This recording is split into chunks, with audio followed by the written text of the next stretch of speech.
So I'll tell you, around Halloween time, you need to do one of these. I know this is completely off subject, but you need to do one of these like ghost tours. It's just a history tour of the city of Decatur, Alabama. Yeah, you see, and then wear some gangster outfit, and bring your Tommy gun with you.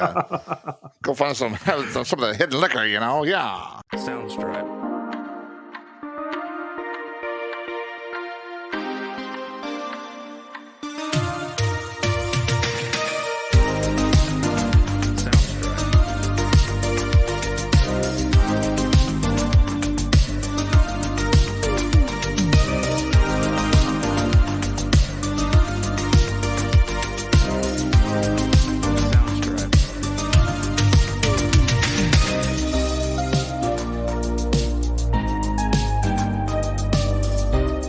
Welcome in another episode of Blockbusters, a classic movie podcast where if you're like us and you miss the days of packed movie theaters and movie stores, and this is the podcast for you. I'm your host, Caleb Suggs. Joining me are my co-host, Dakota Lowry. What's up, everybody? And Ernie Ferguson. This town stinks like a whorehouse at high tide. I love it. I love it when I accurately pick your quotes. Well, I wrote that when he said it. I wrote it down. I was like, "Yep, that's the Ernie quote right there."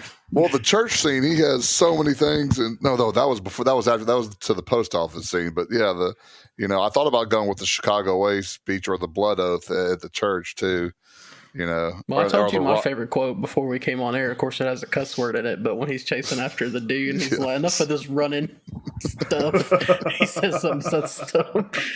That's just one of those quotes. Like, yeah, I felt that one. That's me as a cop. Yeah, I also like the, who would claim to be a Treasury officer? I bet you could do a great Connery accent. Well, yes, especially if I'm trying to be Irish. But, that was very interesting. The Scottish guy had to do an Irish accent in this movie. Well, and a Cuban guy had to do an Italian accent. So, and Kevin Costner, he did Kevin Costner. Yeah. Well, this was pretty bland, Kevin Costner, honestly. If we're being completely honest. I mean, Yeah, this is like True Blue.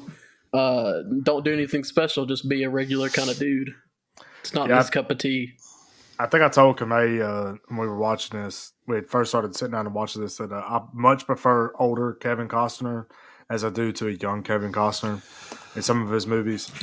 I feel my two favorite actors are Brad Pitt and Tom Cruise, and I feel that way about I think a lot of my favorite movies of theirs are them in their older years. But with Costner, there's a lot of his younger ones I like, and there's a lot of his older ones I like. Well, I mean, you also got to figure out for this movie also is, we have him. This is right after Silverado. So it's not like he has this is his breakout role. The Untouchables is a breakout role. And one side you have De Niro. Sorry, the movie we're doing this week is The Untouchables. I don't know if we said that. But so on one side, we're doing it because we haven't done a Robert De Niro movie according to Hey. Even though he picked the other De Niro movie that we did. But granted, in his defense, he had to miss that episode that week, even though he picked the movie, I think, right? Yes. I'm pretty sure he missed Goodfellas. Yeah. So, you have Kevin Costner, who, again, is not a household name, but you have De Niro on one side and Connery on the other side. And let's be honest, both of those were gearing it up every time they were on the screen. So you couldn't have Costner gear it up. And again, as we go through this movie, Costner's character, almost every time Capone was shown on the screen, either the scene before or the scene after is usually Costner or Elliot Ness at home, just showing kind of the complete opposite personalities and, corruption versus, hayseed good guy. And that's kind of, and so I think he had to play it this way. But one of the interesting sliding doors was most people wanted Don Johnson for this movie. As you saw in the credits, Giorgio Armani, who fitted everybody for this movie, well, he was also fitting Don Johnson in Miami Vice. But Miami Vice wouldn't let Don Johnson do anything other than Miami Vice.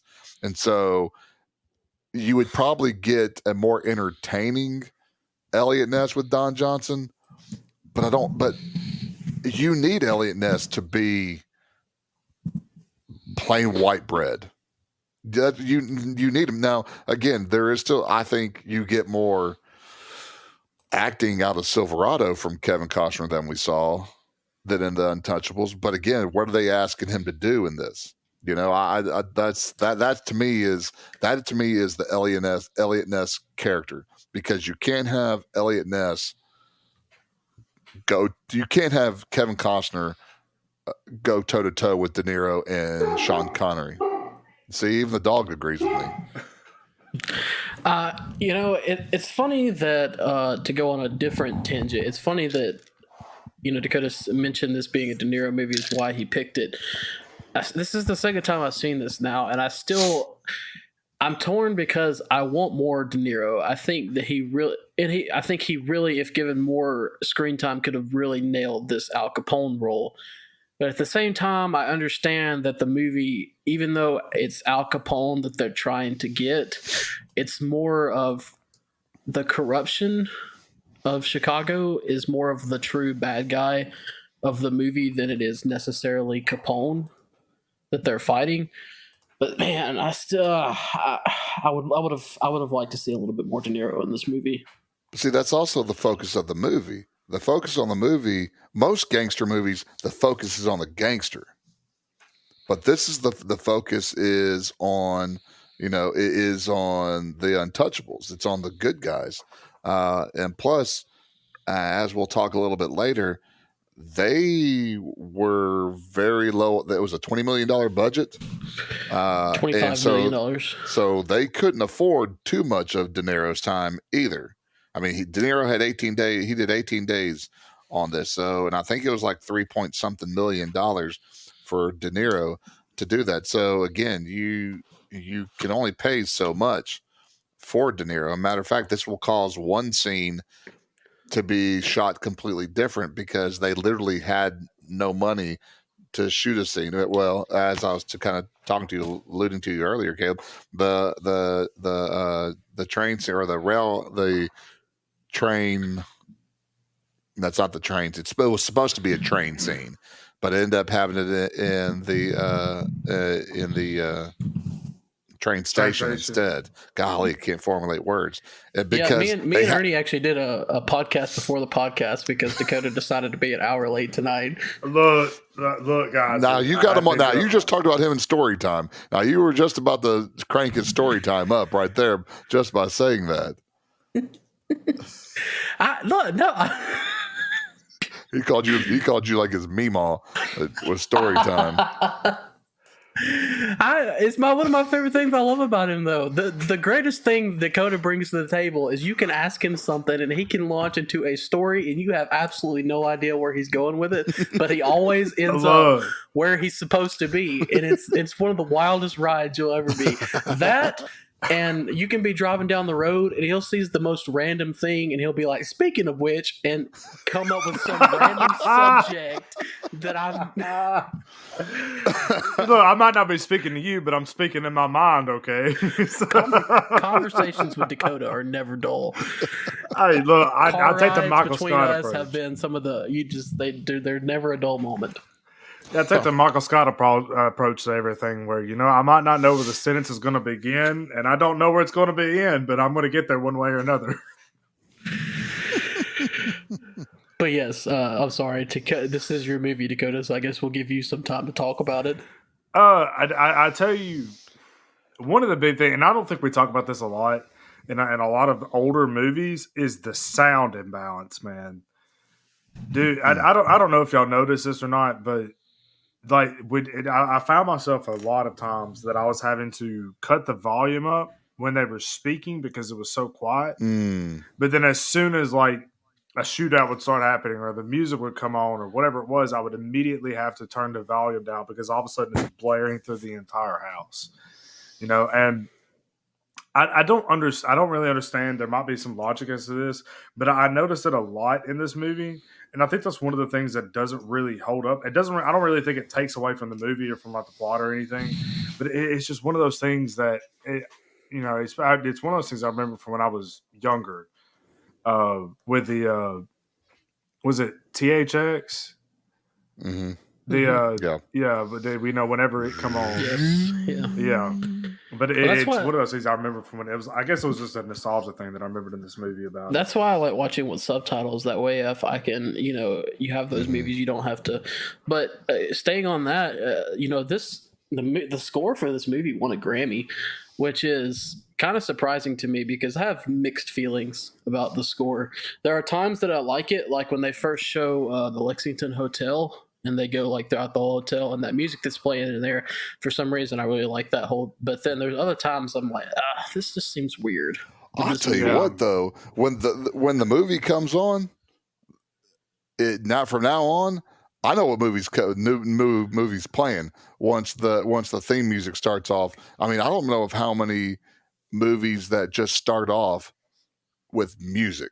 I mean, just music. That's what's starting. I know, like we've had Superman, but something's happened, then music. Or Star Wars, you had the scrolling, then music. This is, boom, let's start. That music's pumping, it's going. I'm like, okay, hey, I mean, which is kind of anticlimactic the way the movie starts. Well, for a lot of the start of the movie, but it's like, man, this is like, we're jamming, we're getting after it here. And I mean, from here on out, anytime I hear that intro music, I know that's Untouchables, and it's coming on. It's ready. We're ready to go. That intro, just like Superman.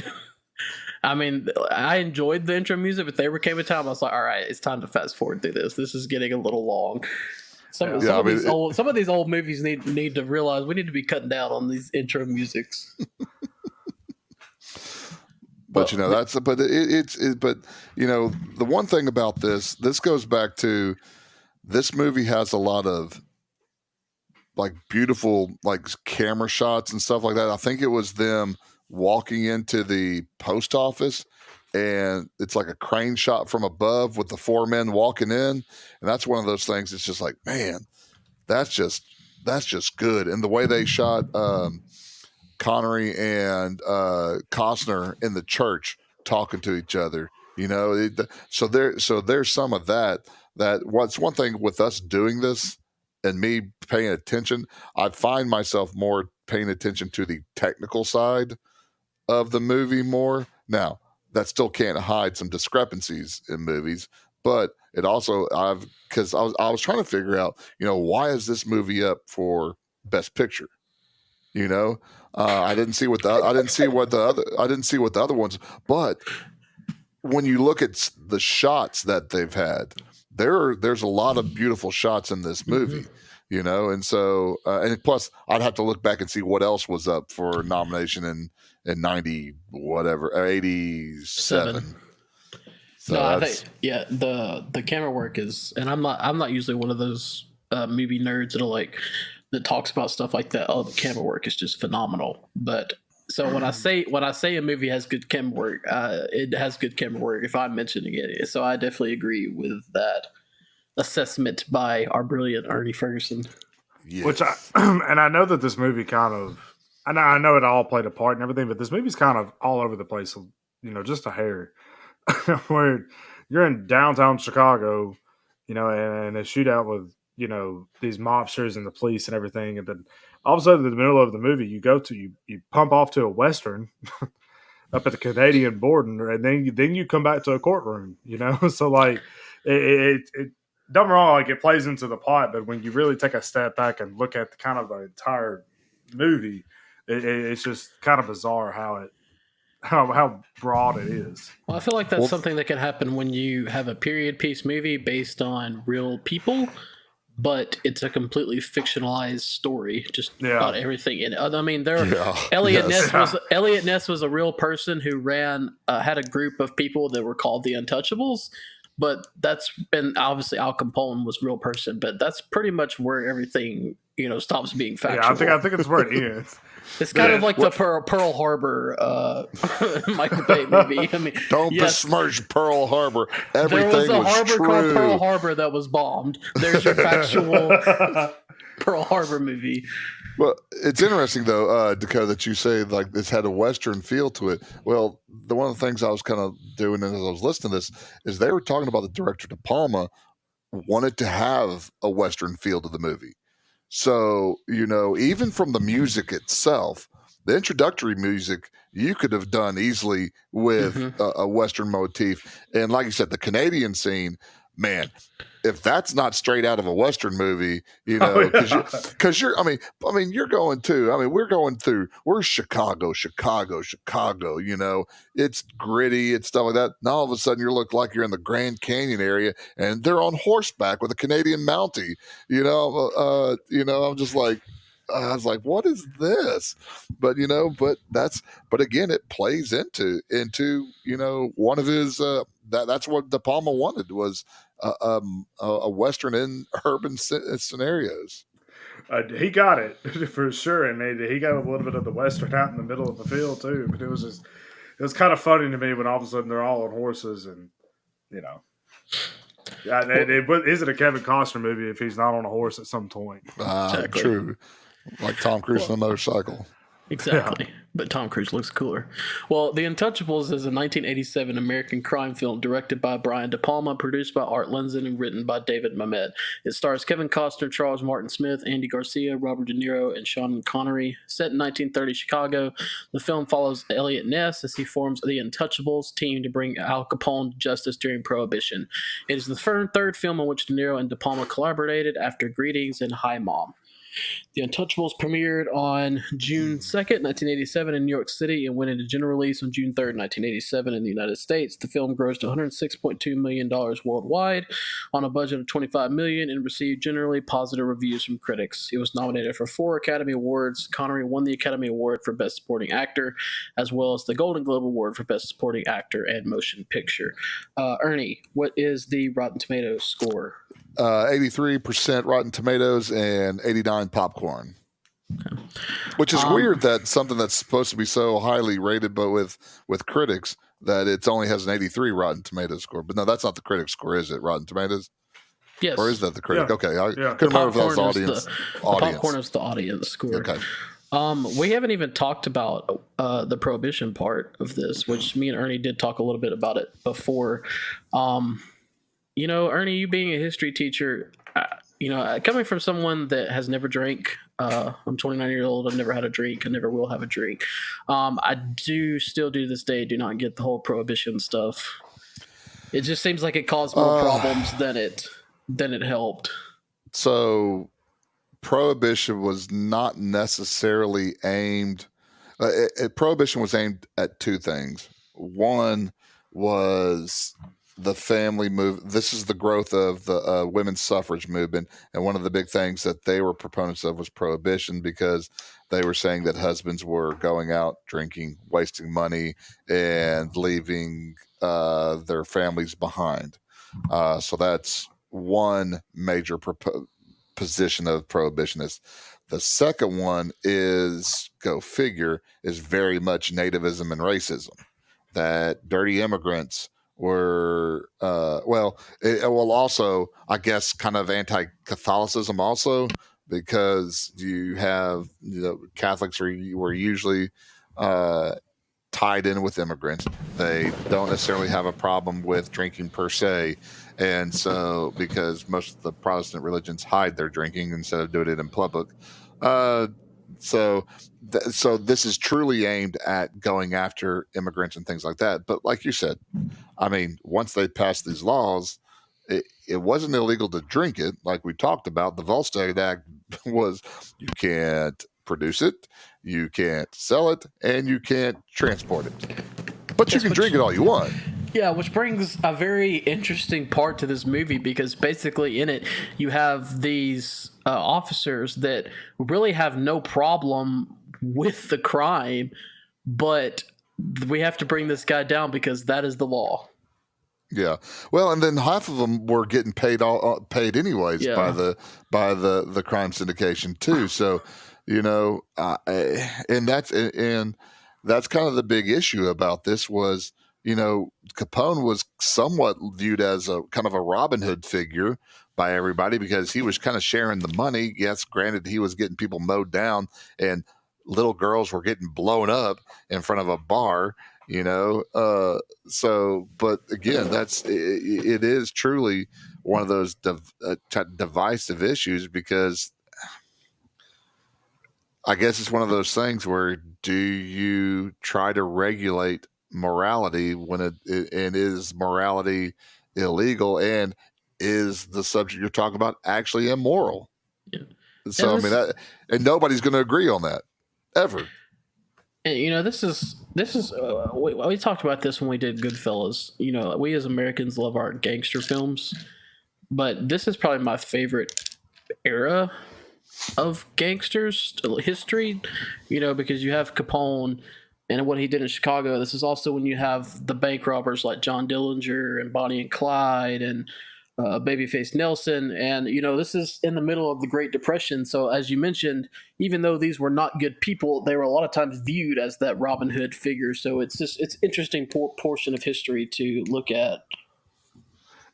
Well, and also I think it's important to remember too that like the level of influence he had in the United States, not just Chicago, like even if you, which I mean, we're near Decatur, Alabama, and if you ever do like one of the history tours in Decatur, Alabama, Al Capone's name actually comes up a lot in that name. There's a reason Decatur, Alabama is called the Chicago of the South.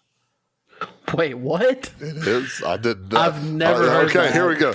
Take us to school, Dakota, because I've never heard that in my entire life. So I want to know about this. But I'm not from Alabama, so the Chicago of the South. Yeah, go to Delano Park, and one of the signs there, it says the Chicago of the South, and it's because back in the 20s and 30s, I mean, crime in the city of Decatur was, well, Albany at that time, what was as rampant and as high as it was in Chicago. There's tunnel systems throughout the entire city of Decatur that they use. That Al Capone would fly into the Tennessee River. He would bring his boat and bring the liquor to Decatur to these tunnels, and they would distribute through these tunnel systems through like downtown Decatur and things like that. Interesting. The Tennessee Valley Pecan Company. It is a pecan company that used to be on Bank Street, and they've moved location since. But they were like doing some remodel work or something like that in one of their back rooms and dug into one of these tunnels and found like liquor and like newspapers and things like that from the 20s and 30s during the Prohibition, where they were selling it out of one of these tunnels, and they just put a glass floor over it and some lights in there. And if you went when they were in that location, you could have went into the company and asked to see it. It was really cool. Well, all right. The more you know. The more you know. So I'll tell you, around Halloween time, you need to do one of these. I know this is completely off subject, but you need to do one of these like ghost tours. It's just a history tour of the city of Decatur, Alabama. Yeah, you see, and then wear some gangster outfit, and bring your Tommy gun with you. Go find some of the hidden liquor, yeah. Well, in 1930, during Prohibition, the notorious gangland kingpin Al Capone supplies illegal liquor and controls most of Chicago. Bureau of Prohibition agent Elliot Ness has been tasked with halting Capone's activities, but his first attempt at a liquor raid fails due to a corrupt policeman alerting Capone. So the movie opens up. We get the obviously it opens up with the music and everything, but when the movie actually opens up, we get the aerial view of Capone getting a shave. But this is kind of where it starts with what I mentioned about how it's more about the corruption of Chicago and the police force and everything than it is necessarily Capone. I mean, when we get it, he's talking to the journalists, the newspaper writers there in the city. They're very chummy with him. And you get basically them asking like, why don't you go ahead and run for mayor? You basically run the city anyways. Yeah, and then also you get the one thing I like about the scene, again, camera shot one, but when the barber nicked him, everybody stopped. Everybody's eyes were wide open and jaws dropped, and I was like, wait, that's not how they're telling me he was nicknamed Scarface, but it's because the barber nicked him. Then I finally saw the scar on the other side of the face. Like, okay, Well, that's kind of like I didn't particularly care for De Niro in the movie. He was okay. There's one part that may have been at the opera. I thought that I kind of enjoyed, but he was okay in this movie for me. Well, I don't necessarily disagree. I just don't think he was just really given a good enough chance to really shine as the character of Capone, which, like you said, they only had a budget of $25 million. They're paying him, what, $3.5 million out of that? I think that's what it was, yeah. For 18 days, so it's not like you necessarily have a whole lot to work with. I think if this was a true movie about Al Capone versus a movie about the Untouchables and the corruption that they faced, I think he would have shined in that role. Yeah, you don't really see. You get one true scene where De Niro shines, I think, and that's the scene at the dinner table. When they're at the big circle and he's walking around and talking. That's really the only moment that he kind of shines, and I think it's the most film or screen time that he gets in the whole movie is in that one scene. But he wasn't. I don't know. I'm kind of you. It was kind of like his role was kind of lackluster in this. I will say this. I was betting that those crates were going to be filled with maple syrup. Not umbrellas, though. But I'll tell you this, though. The one thing I did like is when they got Costner and De Niro together. Costner and Connery were good together. Costner playing off people, I think he did well. I liked even Andy Garcia to a little bit, but I thought the two scenes, which I think one was at the opera and one was in the courtroom, where you actually had De Niro and Costner,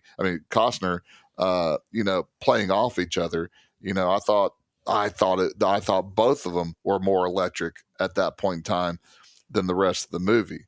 So but for me, the whole entire, other than when the little girl gets blown up at the bar, all of this is really kind of slow, not even a slow build until we get Connery or Malone on the bridge after the botched raid. Then that's when the movie starts picking up, and that's what I kind of like. Okay, now we're starting to go.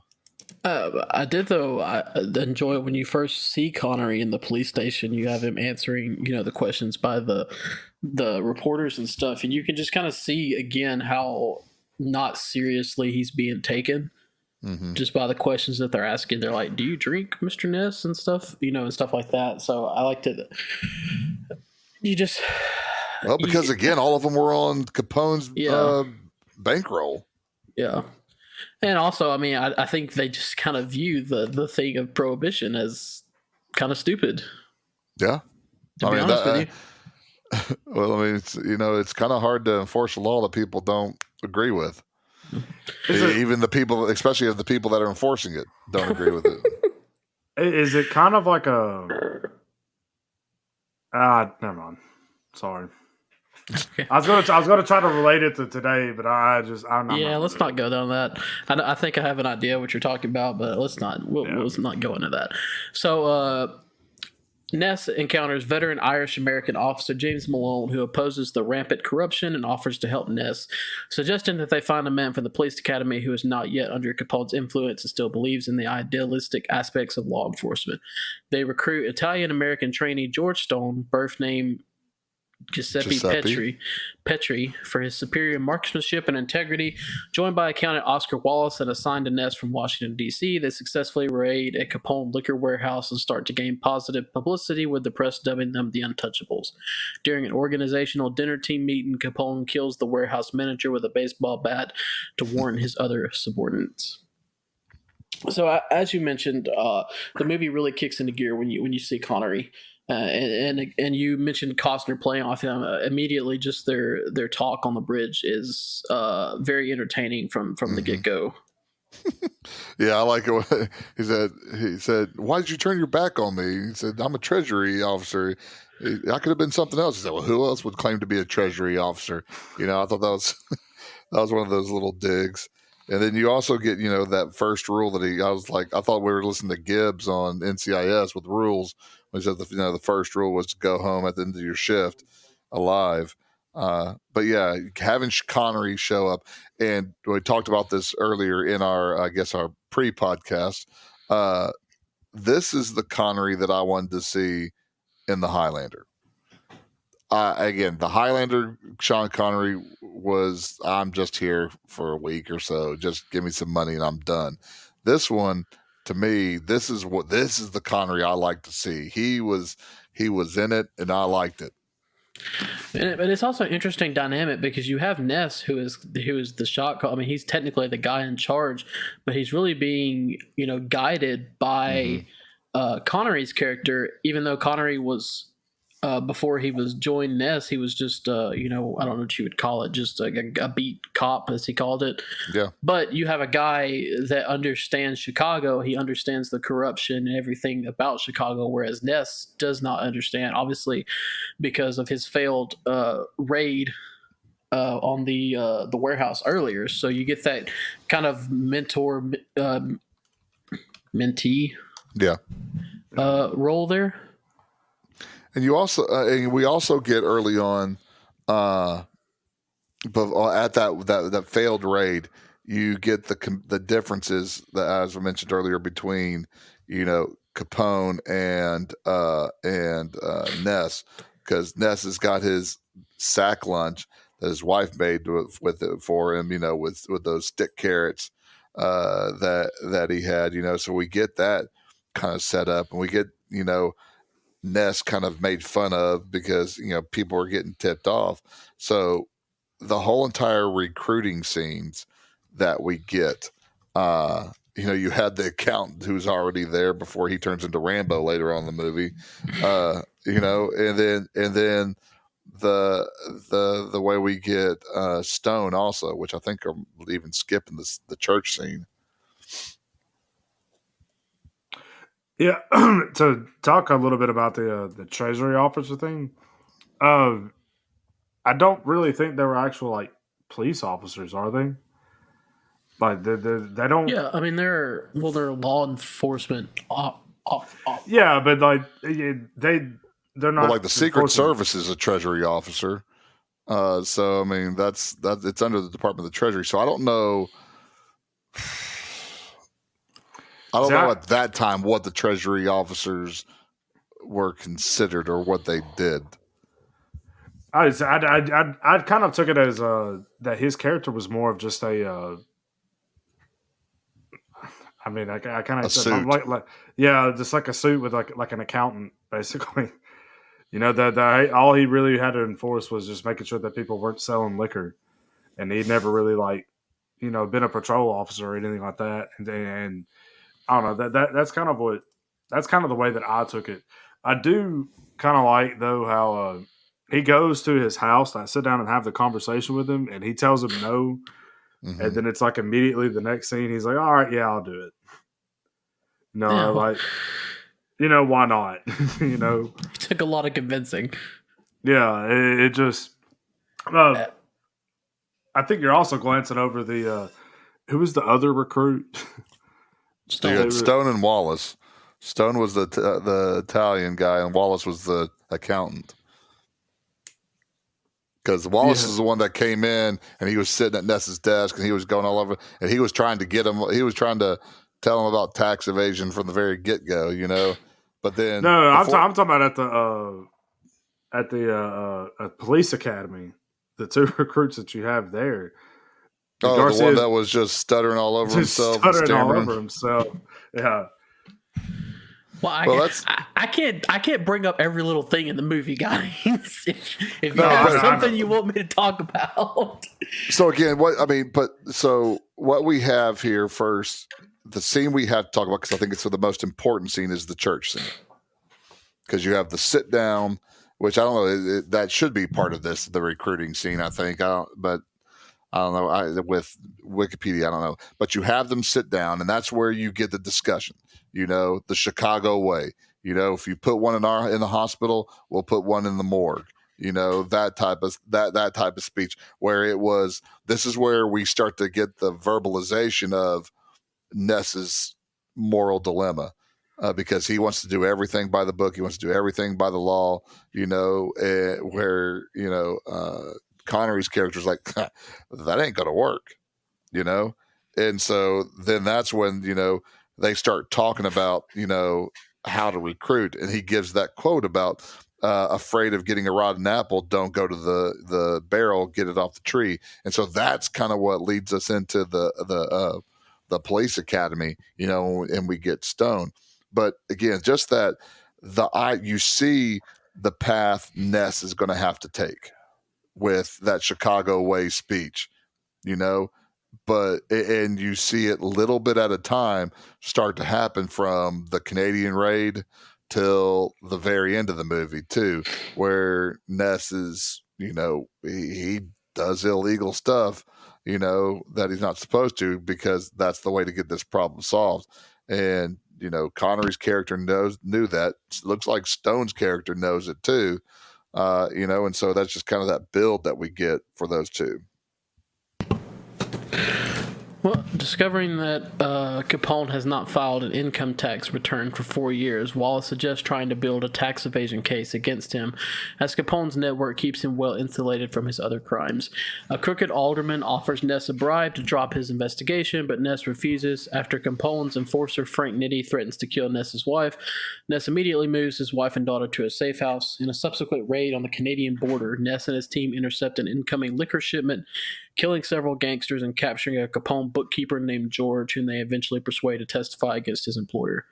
Back in Chicago, Nitti, dressed as a policeman, murders Wallace and George in the elevator at the police station and leaves a taunting message for Ness.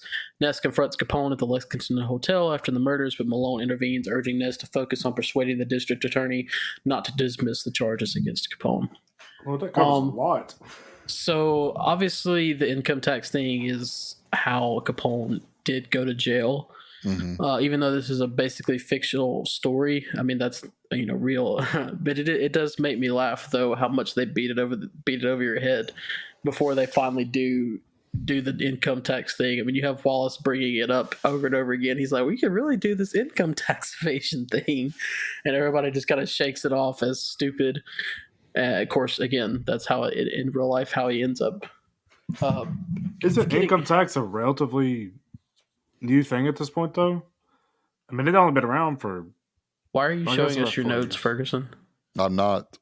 I'm looking at them, sorry. Oh. I thought you were trying to show me something. Like, I can't read that. No, I'm not going to... No, gentlemen, I will never show you my handwriting because you'll need somebody that's good in hieroglyphics to be able to discern what I write.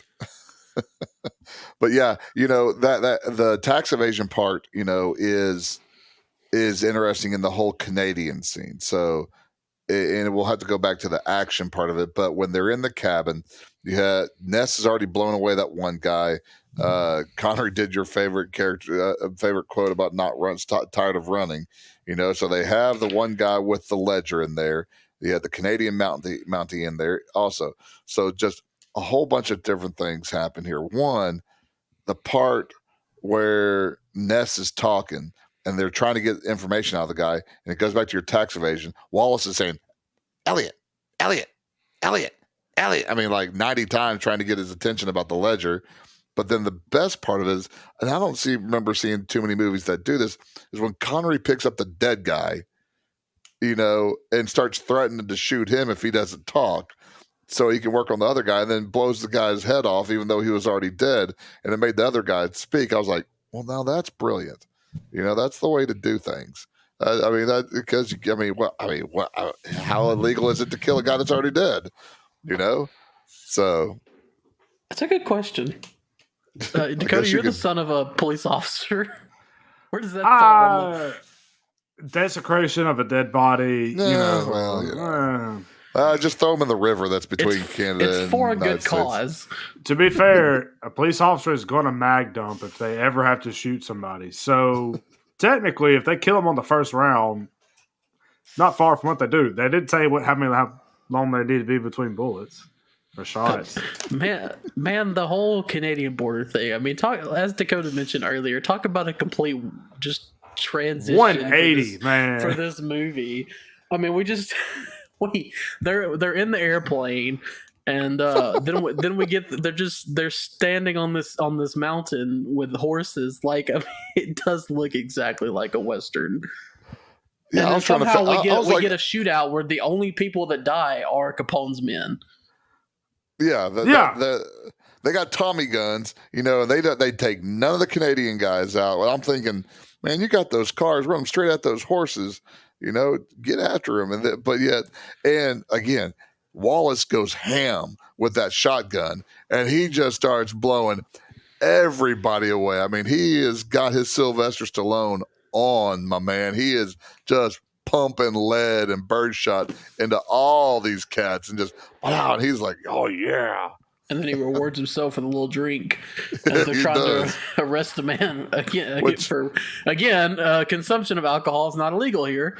But why stick your glove out? Why not just stick your head over like that and let it just fall in your mouth like a water fountain? I was like, that's you were wasting some, son. But we did have Ness at the beginning say he wanted everybody, his officers, to go pure. Even so, but this is the first of at least 2 of the Untouchables I know that consume alcohol in this movie. Well, I don't think Connery's character really cares. No, but I mean, I'm just saying. I'm just trying to highlight how stupid some of this was. Yeah, but I mean, he was going after the cops. I don't think he didn't say that with the Untouchables though. He just said it with those cops when he first walked in there. So, but it is what it is. So we also, during this time period, get the baseball bat scene with Capone. That was the last paragraph. Oh, it was the last paragraph? Okay, so we get him waxing poetic about Babe Ruth, and then Babe Ruth that got his head.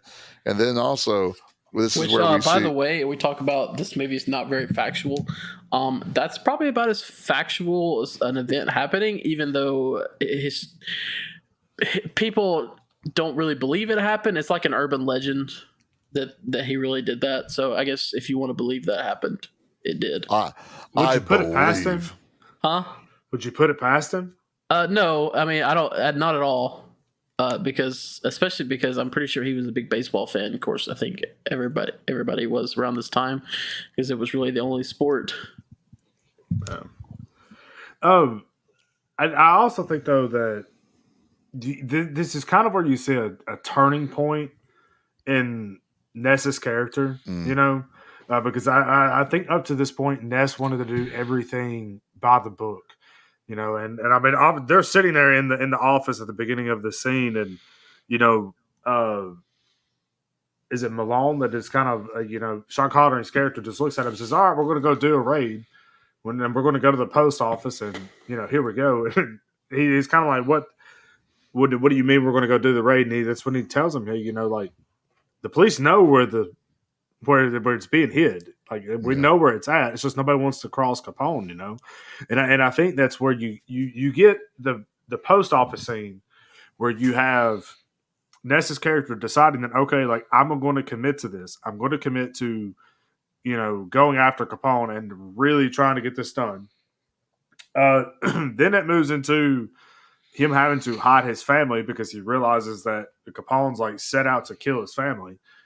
And then they fly to the Canadian border, and when he's in the cabin with the guy and he shoots the guy, you could really see it on Ness's face how much it really kind of bothered him.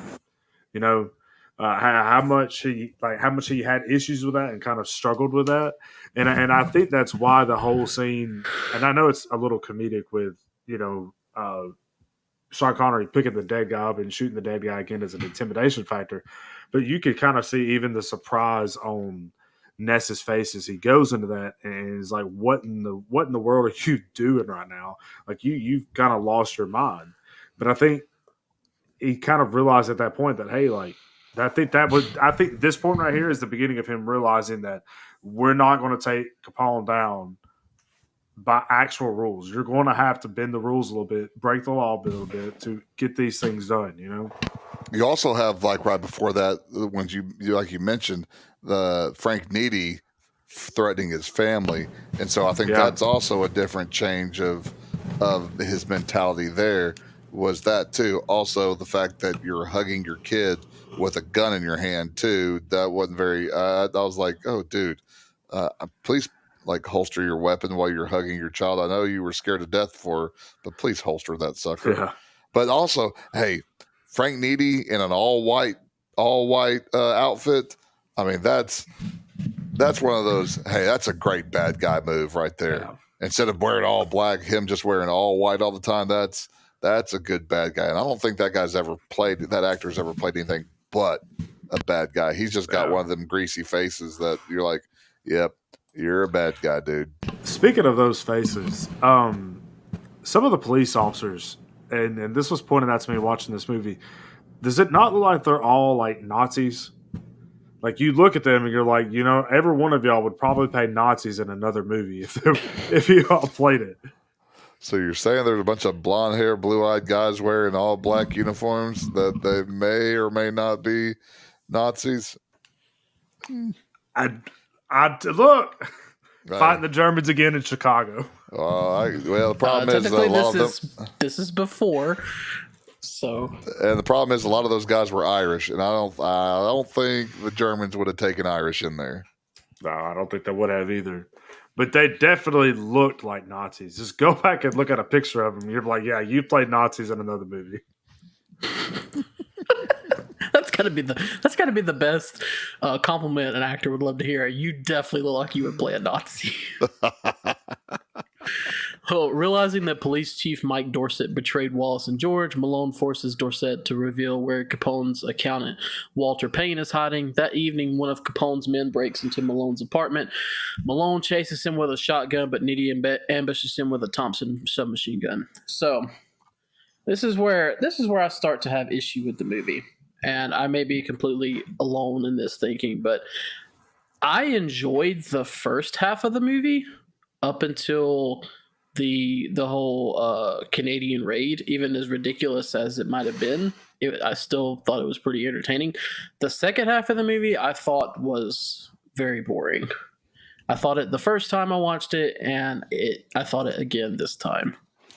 Well, you got to see. I think the two deaths were kind of important. The accountant's death, as he was going down the service elevator, because that's where you get touchables. That I don't disagree that they're important. I just saying the movie is. Well, I enjoyed that. I enjoyed the. Well, I did enjoy the old man fight. Connery and the other guy just duking it out. I was like, good Lord, I don't want to see. That's like that police chief took a nut shot like a champ. He did. I would have been throwing up like a madman if that happened to me. But I liked how watching this movie again. Surprising is enough to say this is my first time to ever watch the movie. Unfortunately, I knew Connery's character was going to get killed, but I was like, man, they really did it. And now again, he all of a sudden lost a lot of blood before Elliot got there. But just kind of the way that we're gonna get into this. Don't worry. The camera work of that I liked. I liked a lot of that. So to me, this is the one part where I'll probably disagree with you, because I still think we had the opera scene with where Ness confronts Capone, and then I still like the train station scene for me. And then to me, the brakes get pulled on. Yeah, I think the brakes got pulled on at the train station, because especially the scene of the baby in the stroller going down the stairs, you get the same shot from 3 different angles, 9 different times. I don't know. There's some parts of this after this Western scene at the Canadian border that were all right, but there's some of it that did drag on. I do agree though. Him walking through the house and the first person point of view with it really built the tension, and I really liked the way that they did that. It's coming. Honestly, I was just waiting for some of them to die. I didn't know who it was going to be, but yeah. Even seeing him break into the apartment and walk down the hallway and push the doors open and stuff, I thought it was really well done. Yeah, well, shortly after Ness and Stone arrive to find Malone mortally wounded, before he dies, Malone shows them which train that Payne will take out of town. As the duo await Payne's arrival at Union Station, Ness notices a young mother with 2 suitcases and her child in a carriage laboriously climbing the lobby steps. Ness ultimately decides to assist her, but the gangsters guarding Payne appear as Ness and the woman reach the top of the stairs, and a bloody shootout occurs. Although outnumbered, Ness and Stone manage to capture Payne alive and kill all his escorts, keeping both the mother and child unharmed. To go back to Malone's death, it's so stupid. I mean, I'm not one to really. Usually, I just hawk it up to movies. I'm not one to really nitpick this kind of stuff. But the amount of bullets he took from that Thompson, there's no way he's not dead instantly. He's definitely not crawling and moving that far as he did, and he's definitely not staying alive long enough for them to get there and for him to tell them all this that he does before he finally dies. That part was ridiculous. But the train station scene, I hate the train station scene. It's so overly dramatic for absolutely no reason. And it's so long. I get they're trying to build the tension, but it just doesn't work for me. It's, as Dakota mentioned, the baby, the crying baby is too much. It's way too dramatic. And again, kind of to nitpick how they managed to kill all these guys with guns by themselves without taking any damage. Okay, whatever. Maybe they're just really, really good at their jobs, I guess, or just lucky. Was it just me, or were you two waiting on the baby carriage to blow up? No, I wasn't waiting on the baby carriage to blow up. I know that's the way they kind of painted it. It might have made the scene more entertaining. If it's one of those things. Honest. Yeah, it's one of those things where I kept on waiting for somebody to pull the Tommy gun out of the carriage. Yeah, I was waiting for something to happen with that carriage. As much as they focus on that carriage. No. I mean, it's literally just like apparently this is going to make this extra dramatic and really build the tension. I think it would if they wouldn't have taken forever with it. If you do that is probably the biggest complaint other than magic bullets, that I have about the scene is I like the idea of the child because again, there he goes again with having this moral debate for him being a father, and kind of seeing that, but dear Lord, do we need to have this lady going so slowly up the stairs with this? I'm sure it can go a little bit faster, and the baby crying over and over and over again. I agree with that. But again, this is the scene one where the writer was already left to go. He was working on another movie, couldn't come back. 2, they lost the financing because this was supposed to be a shootout in a train, not at the station, but they couldn't afford it. So they had to do it on the give me a baby carriage, give me some stairs, and let's go. So, so knowing those because they were already over budget and they were worried about it, which is kind of weird. It's a $25 million movie that makes over $100 million, but it was it was over budget.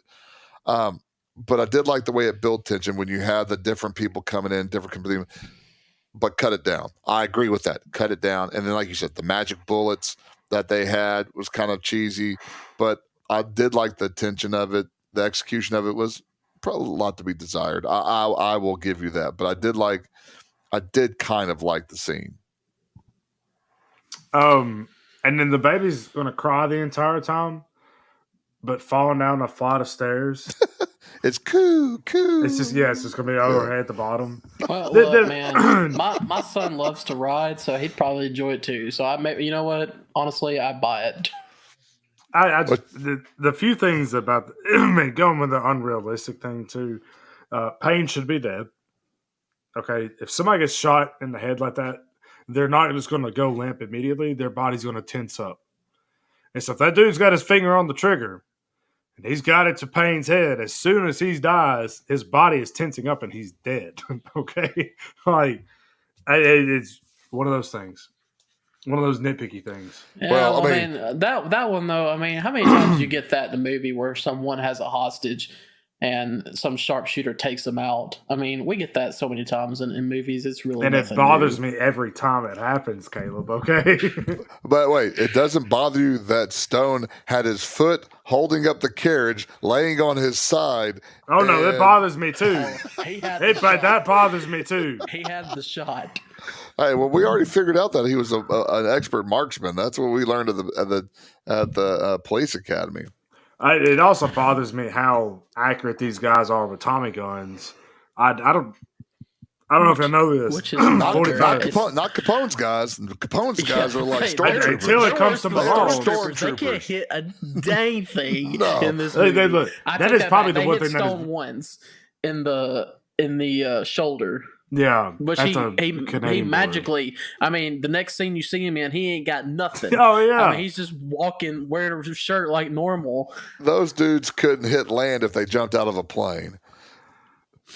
Which Tommy guns aren't that accurate. Okay, no, I don't know a lot about. They're not very accurate. I don't know a lot about guns. You're our resident gun expert, but even I know that the Tommy guns are very inaccurate. Although, isn't there one scene where one jams when they're trying to use it, which I felt like that was pretty accurate because that is very. Weren't they known to jam a lot? Yeah. So look at me, my firearm knowledge. You're a regular. That's about the extent of it. What round is it calibered in? What? What round is it calibered in? Do you know that? I don't know. It has bullets. Somewhere between a 22 and a 44. Wrong. It's a 45 ACP. Came close. 44. That's close to a 45. You were close. Come on. At least I got numbers. Put some bullets in there. You shoot it. Go bam bam. That's what it does. When Payne testifies at Capone's trial, Ness observes that Capone appears strangely calm and that Nitti is wearing a gun in the courtroom. The bailiff removes Nitti and searches him, finding a note from Chicago Mayor William Hill Thompson that effectively permits him to carry the weapon. However, noticing that Nitti possesses a matchbook with Malone's address written inside, Ness realizes that Nitti killed Malone. Panicked, Nitti shoots the bailiff before fleeing to the courthouse roof where Ness captures him. After Nitti insults the memory of Malone and gloats that he will escape conviction for the murder, an enraged Ness pushes Nitti off the roof to his death, avenging Wallace and Malone. So, I mean, that's blatantly murder. But let's just skip over that. Although we did get the great line where they ask where he is, and he's like, he's in the car. Great line there. Now, is that not a great falling scene, though?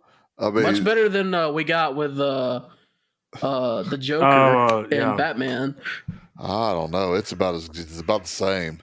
I mean, it's not Die Hard good, but I mean, it's like he was flailing those arms, and you can see it looks like somebody was just in the background was moving the screen up as fast as they possibly could as he was just swimming. Look, it could be worse. It could be Superman when he's running beside the train. So here we go again. We get to the, as I mentioned, the ultimate kind of bad guy of the movie, which is all the corruption that we have, and with Capone. And I guess it does a pretty good job with it, but again, I'm so bored at this point. I'm just kind of ready for the movie to be over. The whole chase scene through the roof, it did nothing for me. Yeah, I agree, especially since the guy in real life committed suicide. But it's better to have Ness push him off the edge. Again, that's the only thing that you get out of this is that Ness finally, he reaches his limit, which, by the way, okay, if the guy who threatened your family to kill your family was in court, why in the world is your wife in the courtroom where one, the guy threatened, and the other guy that actually executes people are in the courtroom? I was like, why in the world is Ness's wife in the courtroom? That makes zero sense to me. Didn't it also shoot at each other several times in the courthouse? I know he killed the bailiff. No, I don't think he killed him. I think he just shot him because I thought they were still attending to him whenever Garcia or whenever Stone. He shoots him. So one time, I mean, they're right outside the courtroom. And where's the police officers? Ness points the gun at Nitti, but he never shoots it. There's too many people in the courtroom that were loud. They couldn't hear these very, very quiet guns in an echoey room. Yeah, that was another thing. With a 45 caliber bullet. No, that's right. That was a Tommy gun. It wasn't a 45 caliber. That was a 45 caliber as well as a 1911. Okay, I am so sorry, Yosemite Sam, that I got the caliber wrong. Look, okay, you were right about this one. All right. Yeah, me. But yeah, but no, it's one of those things that is kind of. I was a little over it, and I was like, surely somebody heard this gunshot is going to run out after them and follow them to the roof and kind of see what happens. But there's just nobody. It got my nerves a little bit. I'm going to be honest with you. I skipped through a lot of the last 15, 20 minutes of this movie. Having already seen it, That's probably wise to do because you really didn't miss much. No, I mean, I watched it the first time, so I once was enough for me to have to endure. Yeah. So Stone gives Ness a list taken from Needy's coat, which shows that the jurors in the trial are all on Capone's payroll. Ness secretly persuades the judge to switch Capone's jury with one hearing an unrelated divorce case. This prompts Capone's lawyer to enter a guilty plea, although in an outrage, Capone violently objects. Capone is convicted of tax evasion and sentenced to 11 years in prison. On the day of his sentencing, Ness closes up his office, giving Malone's St. Jude medallion and callbox key to Stone as a farewell present. As Ness leaves the police station, a reporter asks what he will do after the probable repeal of prohibition, to which he replies, "I think I'll have a drink." Oh, yeah.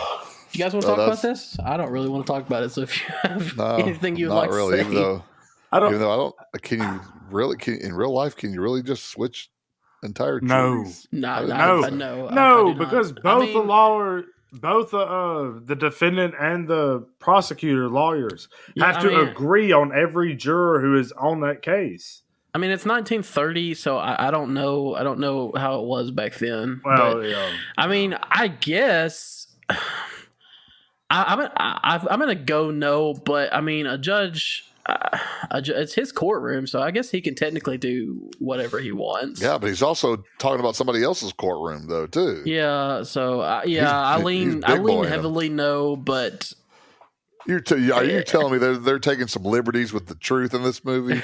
Surely you just. I'm trying. I'm trying to dangle it there. Maybe a little glib. I mean, it's 1930. I don't know how it was back in 1930. maybe that could happen. I don't know. I don't think it will. I like how the reason he got him to do it was by telling him his name was on the ledger. The dude was like, his name's not on the ledger. I'm like, well, obviously he just told on himself. All right.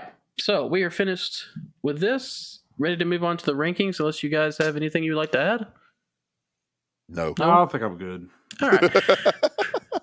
So we'll go on to the rankings. I'll go first.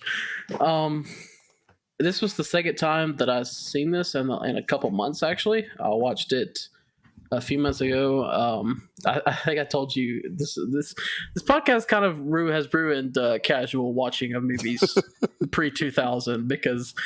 If you do watch a movie that you're not crazy about, and then one of you happens to pick it, because I really dreaded watching this again.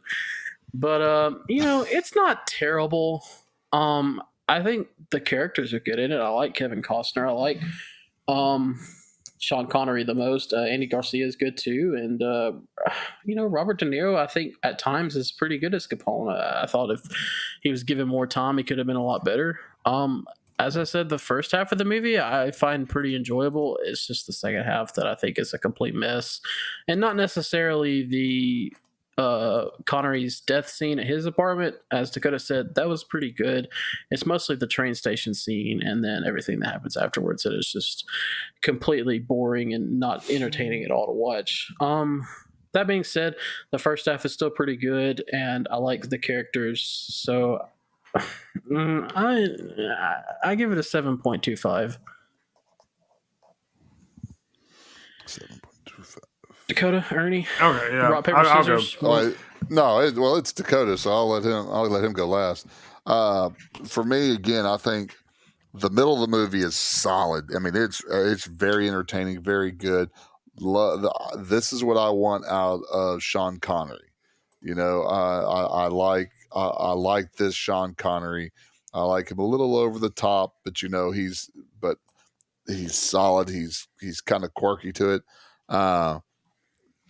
we talked about earlier about Don Johnson probably doing this. I don't know if Don Johnson could have pulled off the everyman that Kevin Costner does so well. And I think that's what Kevin Costner needed for this role for Elliot Ness, was to be the everyman, to not be Sonny Crockett from Miami Vice, So I like that. But again, early in the story, before you get to Connery, and then it breaks down at the train station. Again, part of the train station I like. The rest of it starts to break down after that. So the beginning and the end of it really break down for me. So for me, I'm going 7.25. Real quick before Dakota goes, I love Kevin Costner. I like a lot of his movies, and while Don Johnson may have not been able to play the plain white bread role that Costner had to do for this film, I think if Don Johnson had been in it, it would be more entertaining. That's probably the only time I would ever say that I would prefer Don Johnson in any role to Kevin Costner, but I think it would have been a more entertaining movie with him in it. Even if he doesn't necessarily play the role how it's, I guess, supposed to be played. But that's just an opinion. Dakota? So in general, I'm a little partial to crime movies. I've always found myself enjoying them a good bit. I like we mentioned at the beginning of the podcast, I did like the kind of the unique take on this, where this wasn't focusing entirely on the mobsters or the gangsters or whoever. This was focusing more on the police side of it, the actual Untouchables. And so I liked the premise of the movie. Overall, the plot I was pretty okay with it. Even when you do kind of end up in the middle of a field with a bridge, and you go from downtown Chicago to the middle of the desert and then back again. The middle of the desert. Well, to the Canadian border. It's like the complete opposite of the desert. Is it? Is it technically? Well, yeah, I think it is. Geography-wise, if you're on the leeward side of a mountain, you could be a desert, because that means it's not getting any rain. So I don't know if they have that in Canada, but I don't know. Antarctica's a desert, so there you go. Ooh, the frozen tundra. Anyways, this movie overall, and I hate to say this again, but because I know it's already been said, it started out great and had a really strong start. It just didn't have it kind of had a lackluster ending that I thought could have been done a little bit better. The film score I enjoyed a good bit. A lot of the characters I enjoyed a lot. I didn't really have any issues with any of the actors or anything in it. But surprisingly enough, I think I'm gonna give this a 7.25 as well. The first time, let me see. Let me double check. Yeah, before I say this, first. but that may be the first time that has. I don't know. I don't know if y'all noticed it when both of you said 7.25. I kind of perked up because I was like, "There's no way that just happened." Here's how genius I am. I just added it all up in the calculator. What did you come up with? What would it be funnier if I came up with something that was a 7.25? All right, so all three of us putting a 7.25. Obviously, it averages out to a 7.25. So, Ernie, where does that put us on our rankings list? That will put us, as I just am stretching time because I went A to Z instead of Z to A. The Untouchables comes in at 37, under Silverado, and above Princess Bride. Wow, I never would have thought that. Which, by the way, I should have known this was a rarity anyways, because this is only the fourth movie that Caleb and I have had the same score on. So I'll have to double check on that with other ones. Real quick, what's worse? Adding up all 7.25s and dividing it to realize it's still 7.25, or looking up to see how old a movie made in 1996 was the same year I was born. Because I may or may not have done that too. It's late. Okay, I'll give you that one. It wasn't late when I looked to see how old a movie made in 1996 was. So you get less grace. You get less grace with that one. What did you say? It was 34? Is that what you said? 37? Is 30. Sorry, I went somewhere else. 37. 37. All right, so this is 37 on our list. If you would like to see our full rankings list, you can go to our website. It's podpage.com/classicblockbusters. That's podpage.com/classicblockbusters. We have our full rankings list on there, as well as our episodes and some other stuff too. Ernie does that, and we appreciate that. If you can check us out on Facebook, Blockbusters, a classic movie podcast. We are also on X/Twitter, whichever way you prefer it, at BlockbusterPod1. We post all our episodes there as well. And you can find us on Spotify, Apple Podcasts, and YouTube when we remember to put it on there. Ernie, it is your pick. Which one of your 20 movies have you decided that we were going to watch? We are headed to the Goondocks, and we are watching 1985's movie, The Goonies. The Goonies. My wife is going to love you. And I love you too, but I feel like your daughter's not going to love you. It's her birthday, and you're not picking her movie? Well, this is one of the ones she thought also, so okay. I'm safe with that. Okay. And so, you know, I can slide by there. So man, it would have been cool to see some Ryan action punching old Ernie Ferguson. Watching her play basketball back in the day, I feel like she could throw a good punch. She probably could. All right, so next week we would do The Goonies, which is pretty cool because that means I don't have to pick it myself. Isn't that great? Isn't that fun when that works out like that? Sure. And hopefully next week Dakota will not wait until 9:00 the night we record our podcast to finish the movie. Look. He doesn't even have an excuse. No, he doesn't have anything. He's just like, look, okay. I don't have an excuse. I really don't. I'm sorry. All right, so The Goonies, that will be next week. 37, that is what the Untouchables gets on our rankings list. Anything else to add other than have a happy Memorial Day weekend? Do not mention Nino Brown. He would have taken Capone out just like that. Nino would have taken him. He would have had Chicago in the palm of his hand. Wasn't technically Nino Brown just a modern type Capone in that movie? And what is your point? He took out the other drug people. So we should get you remember? I don't know if you ever watched that show. It was on what was that? The Spike channel. Do you remember that channel? The Spike channel. And they had that TV show The Deadliest Warrior, where they would take we do Nino Ninja Brown versus Norse, Spartan, whatever. Yeah, the Spartan one. Yes. Actually, they did do a Capone. It was the Al Capone gang versus the Jesse James gang. Oh, Al Capone should win that one. The Jesse James gang won. Oh, well, that's because he's not Nino Brown. Touche. We'll see you at the movies.